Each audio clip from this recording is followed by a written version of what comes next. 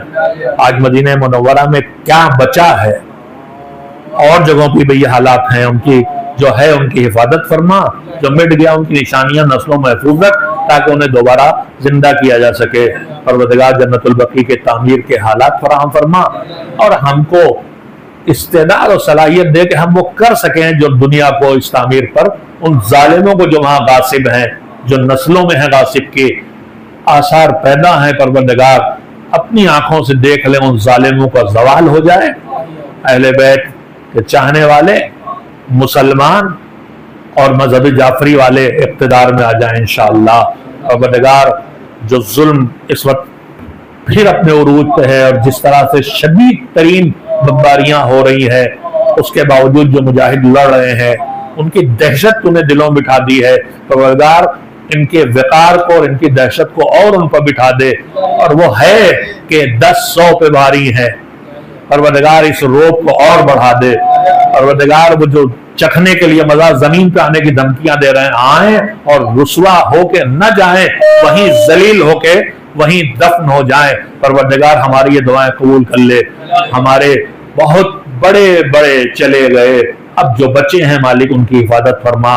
سید مجتبیٰ خامنئی سے لے کر آیت اللہ العظمہ سیستانی تک ہمارے فقہا، مراجع، ولی فقیہ سب کی حفاظت فرما۔ ان کے ارد گرد جو مالک اشتر جیسے چھپے ہوئے ان کے دست و بازو ہیں، ان کی حفاظت فرما۔ ان بچوں کی ماں کو صبر عنایت فرما کہ جن کے بچے آگ میں جل گئے۔ پروردگار جو بیوہ ہو گئی ان کی سرپرستی فرما، جو بے سہارا ہو گئے ان کی سرپرستی فرما۔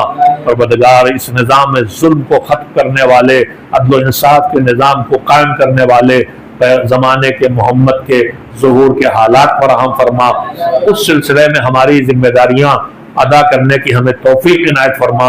اس سے غیبت میں ہمیں توفیق دے کہ ہم وہ کریں جو انہیں پسند ہے، اور اس سے بچیں جو انہیں ناپسند ہے، اور اس لائق ہو جائیں کہ بعد ظہور ان کی خدمت میں حاضری دے سکیں، اور ان کے قدموں میں کسی ذرے کے طور پر کہیں نہ کہیں غلام کی طرح، حقیر بندے کی طرح، ناصر ہونے کے لائق تو ہم نہیں ہیں لیکن غلام ہونے کے لائق ہم سے کہ ہمیں بنا دے۔ وآخر دعوانا ان الحمدللہ رب العالمین۔ ایک بار سورہ حمد، 3 بار سورہ توحید کی تلاوت فرما کے بانی تنظیم مولانا غلام عسکری اللہ مقامہ اور ان کے جتنے ساتھ اس کاروان میں شامل تھے ان سارے خادمان ادارہ کو، مدرسین، منتظمین، معاونین، محسنین اور اپنے مرحومین کی روح کو ہدیہ کریں۔